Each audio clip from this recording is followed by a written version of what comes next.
মাসুদ সাহেব 4 কাঠা জমি খরিদ করে, দলিলে তার 4 কাঠা আছে, ফিজিক্যালেও 4 কাঠা, কিন্তু বিআরএস জরিপ শুরু হইলে ভুলক্রমে 3.5 কাঠা হয়। মাসুদ সাহেব খেয়াল করেন একটা কাগজে কি আর লেখছে, আমার তো দলিল ফিজিক্যাল দখল সব ঠিক আছে। এরপরে মাসুদ সাহেব যখন ওই জমি বিক্রি করতে যায়, তখন ক্রেতারা ওনার সাথে বলে যে তোমার এই জমিতে সমস্যা আছে, জমি পরিমাণ কম আছে, আমরা নেব না।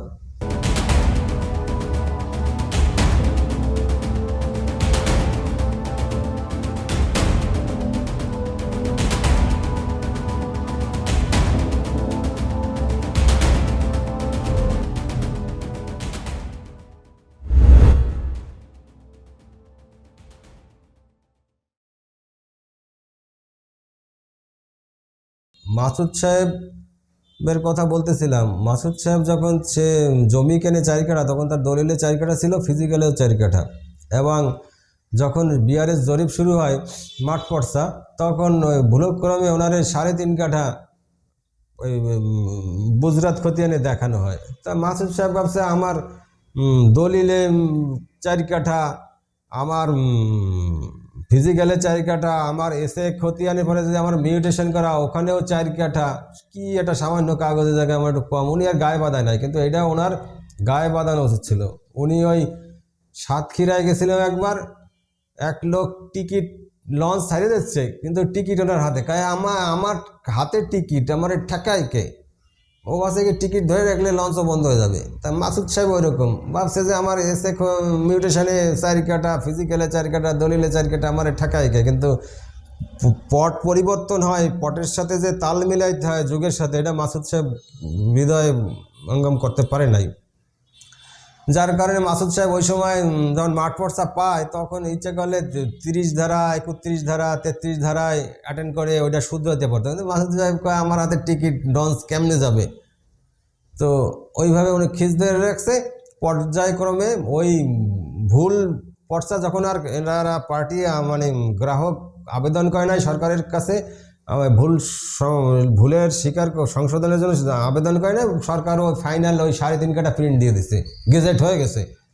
এখন ওই গেজেট হয়ে গেছে, সরকারি ফাইনাল বিআরএস খতিয়ান পেয়ে গেছে মাসুদ সাহেব। এখন ওই খাজনা দিতে গেছে পর ওই 4 কাঠার আর খাজনা দিতে পারে না, 3.5 কাঠার দিচ্ছে। কেন? এখন তো ওগুলো সব অসার হয়ে গেছে। এখন হলো বিআরএস খতিয়ান, আর এই খতিয়ান এবারে খাজনা দেখাইলে এটাই বলিষ্ঠ শক্ত পিলার জমির। এখন উনি ওই ক্রেতারা যারা কিনতে গেছে, তারা তো আর মাসুদ সাহেবের মতন ওই টিকিট ধরে রাখছে লঞ্চ কেমনে যাবে ওরকম মার্কা না, তারা তো সচেতন।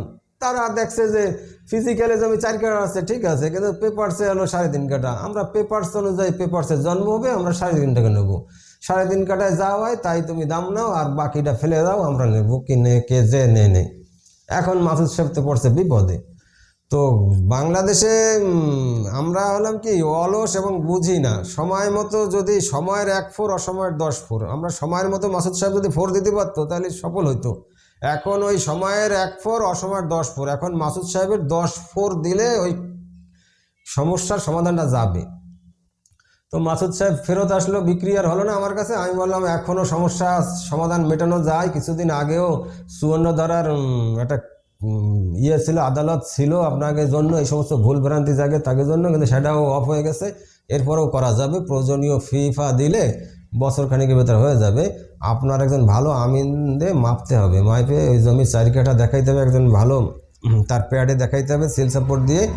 এই প্যাড আপনার পেপারস সব কিছু নিয়ে দাখিল করতে হবে।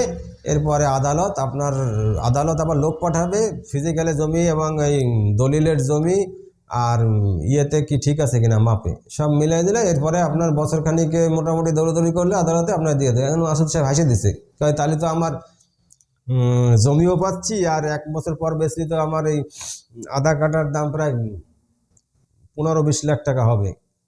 তখন আমি বললাম সেইটাই ভালো, আপনি ঠান্ডা মাথায় আগান এইভাবে, আর এইভাবে করেন, আপনার টোটাল 4 কাঠাই আপনি বিক্রি করে দেবেন।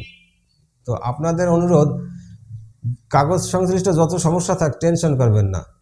এই টেনশন মানুষে অসুস্থতা বানায়, দ্রুত অসুস্থ হয়ে পড়বেন। কি দরকার টেনশন করা? আপনার যে সংশ্লিষ্ট কাগজ, সেই সংশ্লিষ্ট এক্সপার্টের কাছে যাবেন, তারা আপনার একটা সমস্যার সমাধান দেবে। আপনি একজনের কাছে না হোক আরেকজন গেলেন, এইভাবে যাবেন। যে বিষয় গাড়ির সমস্যায় গাড়ির গ্যারেজে যাবেন, জমির সমস্যা লেখকের কাছে, লয়ারের কাছে যাবেন। এইভাবে যে অসুখ হইলে ডাক্তারের কাছে যাবেন। আপনি বসে থাকবেন না, টেনশন করবেন না। তো সবাই সুস্থ থাকুন, ভালো থাকুন।